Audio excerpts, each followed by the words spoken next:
Hi, this is Christina with White Mountain Endurance. Today I'm going to talk about something that is extremely important to us, and that's how to be a good trail steward. And if you've ever run any of our races, you've probably heard some of my lecturing about things you should and shouldn't do when you're on the trail. And I do feel that as trail runners and mountain runners, we really need to be good ambassadors of the sport. Coming from a hiking background, it was always very important to follow leave no trace principles, to be respectful of other trail users, to educate ourselves on safety, um, you know, reading maps, and how to properly move and camp and do the things that we love to do in the outdoors. So with trail running, it really isn't a lot different than what you do with hiking. It's essentially the same thing, but I do feel that a lot of trail runners haven't quite either taken the leave no trace classes or done a lot of research on what's acceptable and what's not in trail running. And we have been struggling with land management. Private trails that are held by private landowners have been lost to people not being respectful of the trails. So I'll start by explaining some of the different types of land that we use.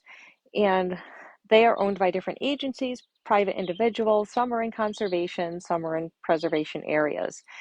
All of our events, all of our clinics, everything that we host, we make sure that we apply for the proper permits with each town, state, federal government, private landowners. So very important if you're going to hold an event to be respectful. Even if you're out there guiding, there are a lot of permits that need to be taken out and having insurance. So those are some things that are pretty important when you're dealing with land so that it protects yourself, it protects the people that owns the land. And that's essentially what the permitting process and the insurance process is all about. When you recreate on land, you are either on private landowner who has given permission to have trails and people using their trails, land that's owned by the state, land that's owned by the federal government, or conservation.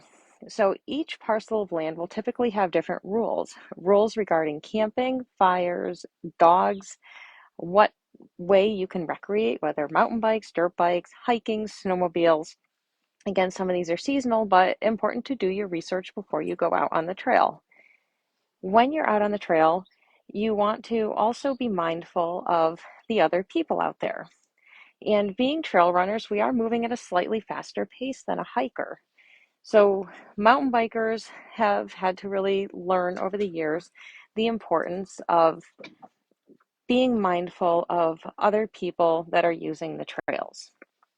So when you're trail running, if you're coming up behind somebody, it's always nice to gently say, hey, I'm coming up behind you. Or if they seem elderly or like they're struggling a little bit, maybe just put yourself into a walk for a couple of seconds, have a brief conversation, and politely pass the person.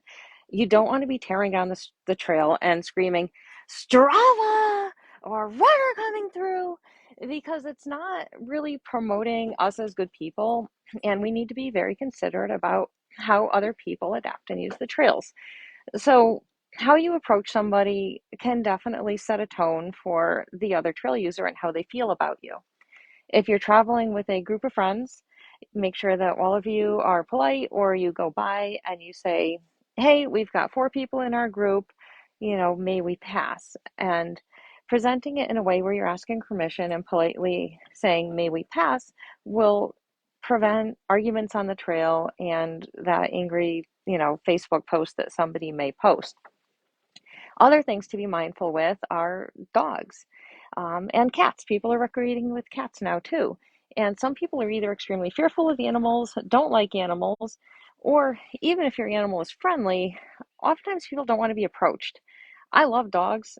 I don't want somebody's dog running at me while the person is screaming, my dog is friendly, but I don't know if they're friendly. I've been bit by friendly dogs before. So even if you know your dog really well, call them back, kind of have a conversation with the person on the trail. Hey, are you okay? Do you want my dog on a leash? And for one reason or another, they may want your dog on a leash. I have my partner and I have 2 dogs, 2 very different personalities. One of them wears a muzzle on the trail. We cannot trust him without having that on. And he has a very good recall. So When we see people, we're able to call him back very quickly, and he has a muzzle on just in case somebody tries to pet him. This protects everybody. And muzzles aren't terrible. It's not like Hannibal Lecter. He doesn't mind wearing it at all. And it's a great way to get your dog out on the trail and have some peace of mind. I've been seeing a lot more of these on the trail lately, which is pretty darn cool. So it's really nice to see people protecting their dogs, because if your dog bites somebody more than once, there's a good chance your dog may be put down, and nobody wants to lose their animal. The other dog we have is extremely friendly, and he's going to run up to everybody with his tail spinning, which isn't a good thing either. So he has very good recall. So even though I know he's probably not going to bite somebody, he's wicked friendly, he loves everybody. I also understand that a lot of people don't like dogs, so I'll call him back, throw him on a leash, and if somebody wants to pet him and they ask, we'll have a conversation and see if it's okay. So definitely, being mindful of your animal. I used to actually mountain bike with my cat in a pack, and I have taken a cat hiking before. This was a very long time ago, but she wasn't friendly, and people thought it was kind of cute to see a cat. Well, if they went to pet her, they were going to get torn apart. So I had to be very careful with my cat and just tell people, please don't touch my cat. She hates people. Um, but, it was kind of an interesting and cool experience to get her out on the trail in a backpack doing things with me. Personally, I feel like the dog is a little bit easier, but cats are kind of fun to be on the trail with as well. And it's pretty neat to see different things out there. Actually, I saw a bunny recently, which was kind of wild too. So, back to humans being really good stewards of the land and the trails. You, nature calls. You have to go to the bathroom. And how the heck do you do this in a way where you are relieving yourself, but you're not having people see you? People aren't seeing your toilet paper, your poop. So, kind of a gross topic, but a really important one. And having a dog, I tend to, my dog likes to eat poop. So, you tend to be more mindful of where it is and when you see it. So, when you're on the trail and you have to go to the bathroom, peeing typically pretty straightforward. Just like hop off the trail and you can go. Ideally, you don't want people to see you, so get far enough off the trail where people aren't watching you pee. And in the wintertime, it's kind of gross to see yellow snow everywhere.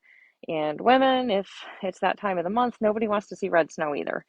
So make sure you get far enough off the trail so that nobody has to look at it. If it's winter, it's easy to kind of like cover up the yellow snow or whatever and hide it. Now, doing a number two, if you got a poo, that's a little bit more complicated, especially if it's winter and you got to march off trail. So a few options. They make bags you can carry. They're kind of nice. You poop in it, you zip it up. It's like double bagged. You can carry it out. Probably the neatest clearance option, but definitely not the option for everybody. They can be heavy, cumbersome, and it can be messy. So how do you properly go to the bathroom in the woods? Well, you want to make sure you're not even remotely close to a water source, because people do drink from the water. They drink from the streams. There's ponds. The animals are eating and drinking from these streams. So you want to avoid doing a number two near a water source. You also want to avoid doing it on the trail or near the trail. So ideally, at least 100 feet off the trail, probably 200 feet if you can.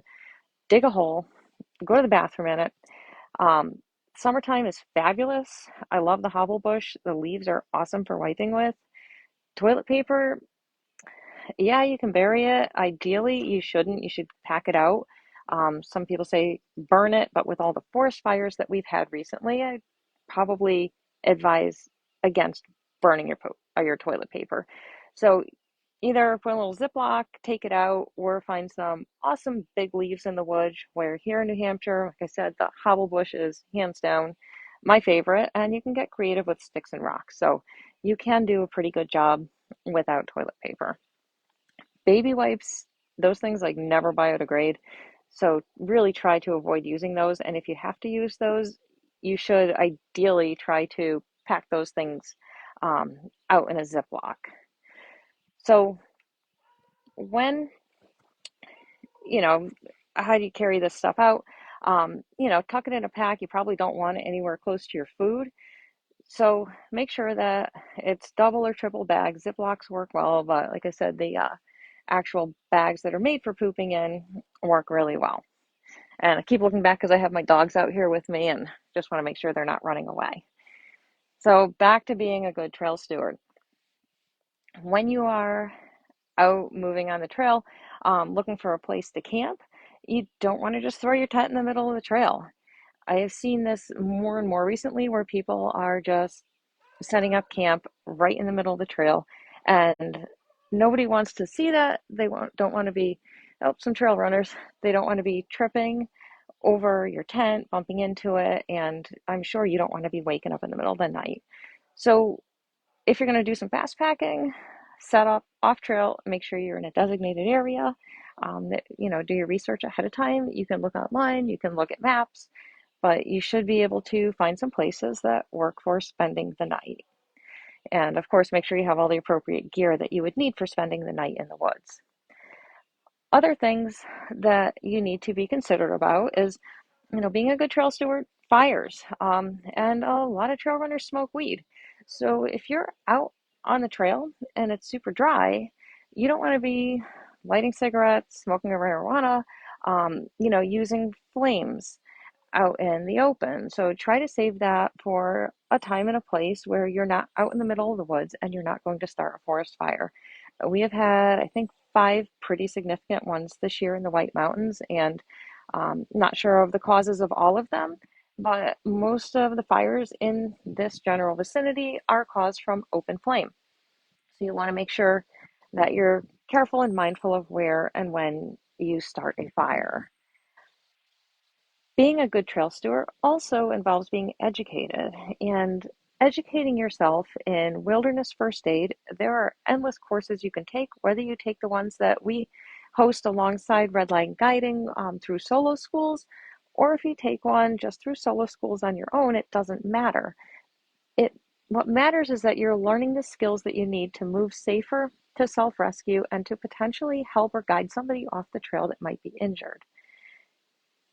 By doing that, you're being a good trail steward because now you're reducing the chances of fish and game and other volunteers having to come out and rescue you, which pulls them away from their life, their family, and in certain situations can put them at risk for being an injury or a victim themselves. The more you know about how to self-rescue, the better off you're going to be. So make sure you find some sort of a class, get a group of friends together. You can make it fun. They're usually 2 days long. It's not a big deal to take 2 days out of your life to learn some pretty cool stuff. And I do recommend taking the CPR option if you are not CPR certified, because that can also save somebody's life. Littering, that's pretty common sense, but I'll go over that as well. Garbage does not belong on the trail. Food particles do not belong on the trail. If you're dropping your Swedish fish, your M&Ms, your sandwich, chucking orange peels, those things are going to be there. Dogs might eat them. They could get sick.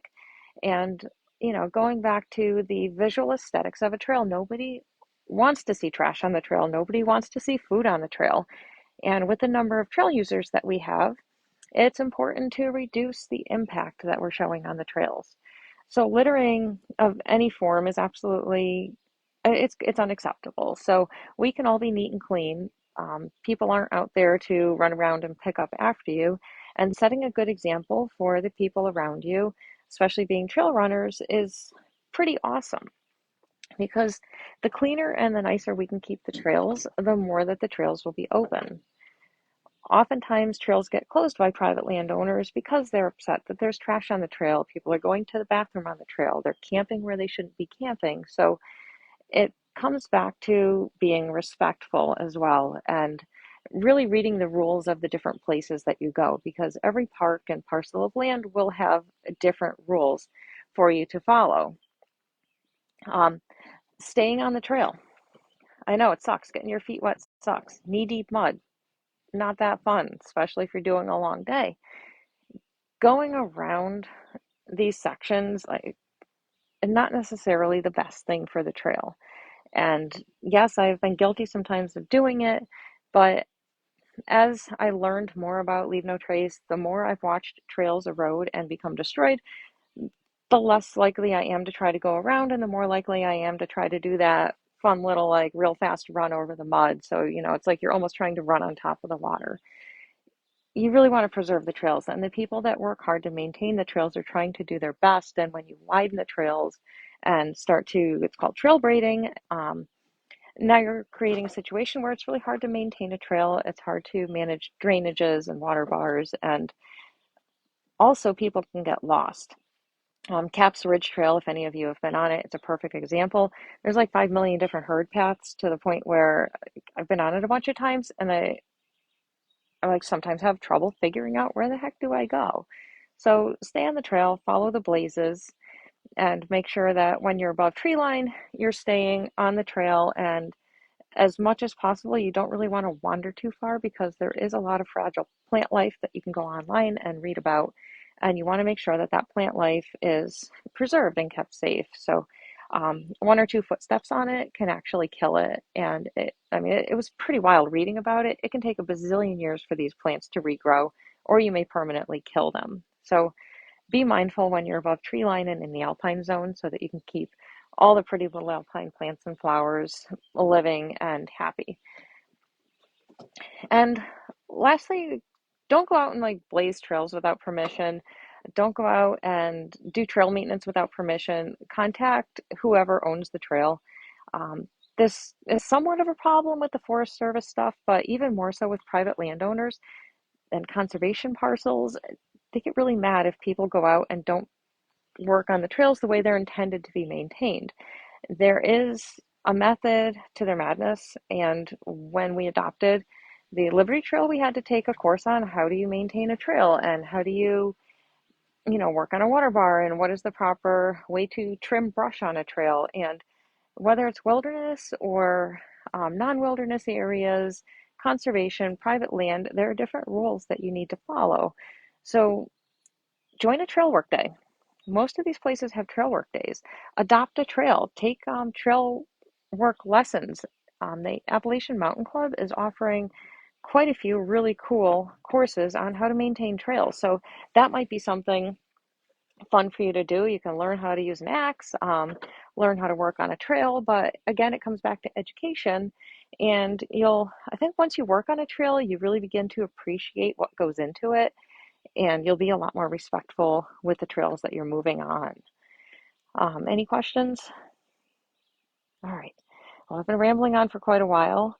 I am extremely passionate about keeping our trails beautiful, preserving everything, being kind to one another. It doesn't matter if you're fast, if you're slow.